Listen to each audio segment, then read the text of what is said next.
जय हिंद दोस्तों।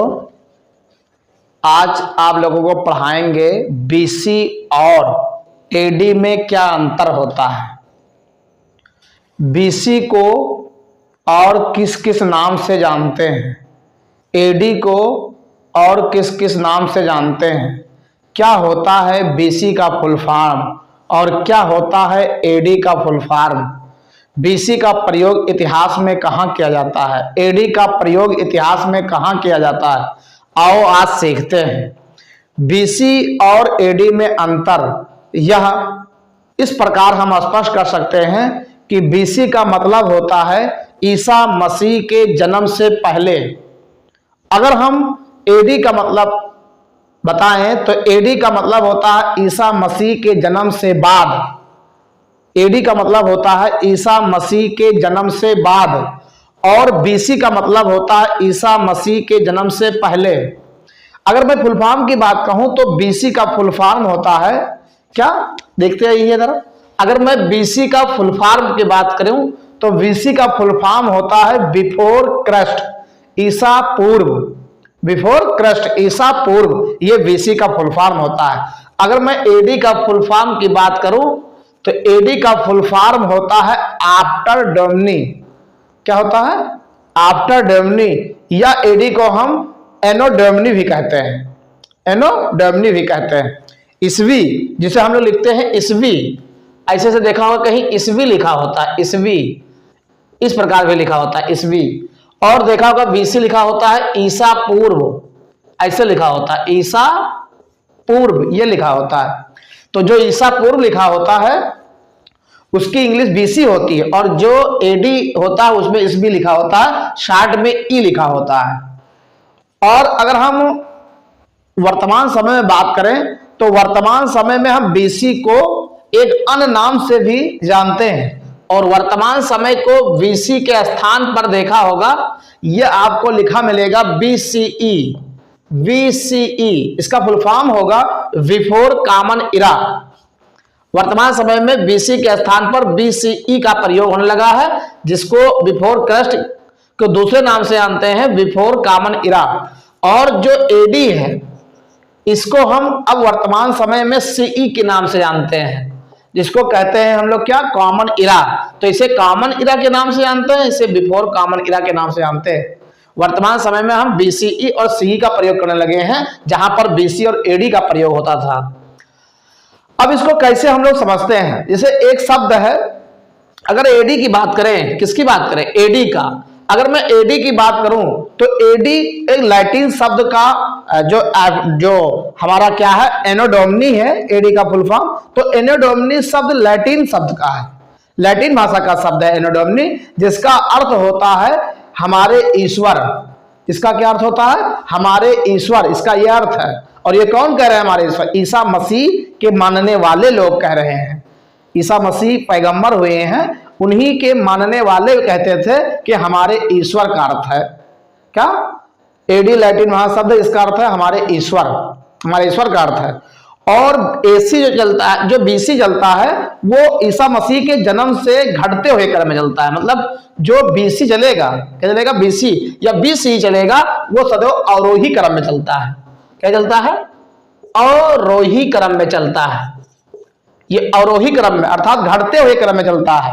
और जो एडी है, देखते रहिए, जो एडी है वो आरोही क्रम में चलता है, आरोही क्रम में, डिसेंडिंग नहीं, असेंडिंग ऑर्डर में चलता है।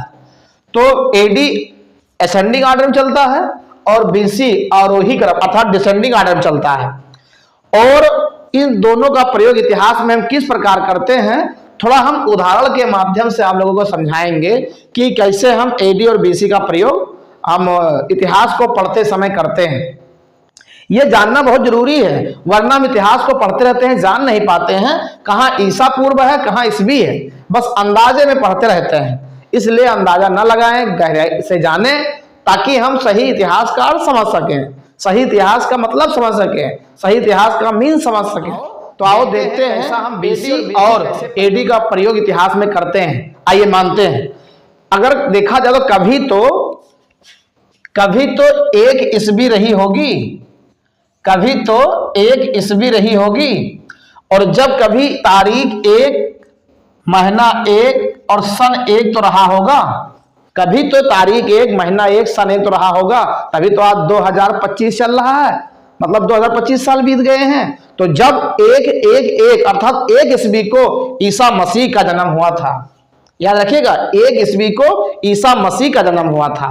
तो जब ईसा मसीह का जन्म हुआ था उससे पहले तो कुछ था, अर्थात उससे पहले हम बात करें, उससे पहले भी था और बाद में इधर बाद में कुछ था, उससे पहले भी कुछ इधर हुआ और कुछ बाद में हुआ। तो जो बाद में हुआ तो वही जो है हम बीसी कहेंगे, ईसा मसीह के जन्म से जो बाद में है, ईसा मसीह के जन्म से जो क्या है बाद में है, जो बाद में घटना घटी है ईसा मसीह के, वो हम कहां बाद में कहां लाएंगे, आरोही बढ़ाएंगे अर्थात उसे एडी में लाएंगे। और ईसा मसीह के जन्म से जो पहले था उसे कहां ले जाएंगे, बीसी ले जाएंगे। और जो बीसी में जाएंगे ध्यान रखेंगे, इसमें बीसी में क्या होगा, जूलियन कैलेंडर अगर बात करें हम, कौन कैलेंडर, जूलियन कैलेंडर। तो जूलियन कैलेंडर में ईसा मसीह के जन्म से पे जाएंगे तो 46 बीसी जाते हैं, क्या जाते हैं 46 बीसी, अर्थात 46 साल ईसा मसीह के जन्म से कहां जाए, पीछे जाए, अर्थात सन 1 जो है इससे कितना साल जाए पीछे, 46 साल जाए। तो 46 साल जाएंगे तो मिलेगा जूलियन कैलेंडर।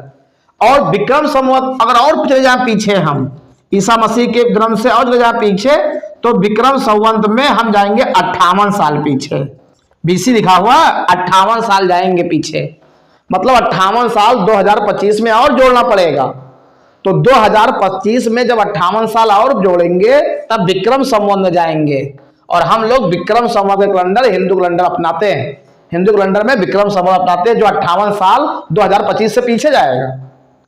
और जूलियन कैलेंडर सिर्फ 46 साल जोड़ा जाता है पीछे, 46 जोड़ देंगे 2025 में, 2025 में 46 जोड़ेंगे तुरंत किस्सा पहुंच जाएंगे हम जूलियन कैलेंडर में।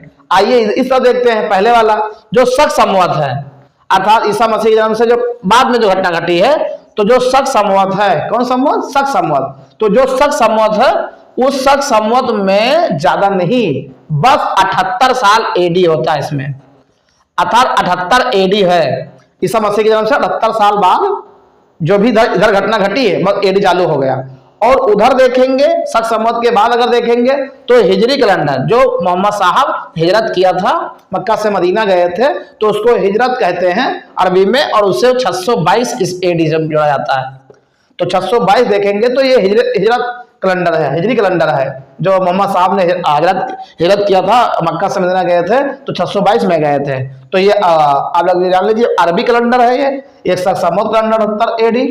और ईसा मसीह का जन्म जो हुआ था वो सन 1 में हुआ था। और जूलियन कैलेंडर 46 साल पीछे जाते हैं और 58 साल और पीछे जाएंगे तो विक्रम संवत आएगा।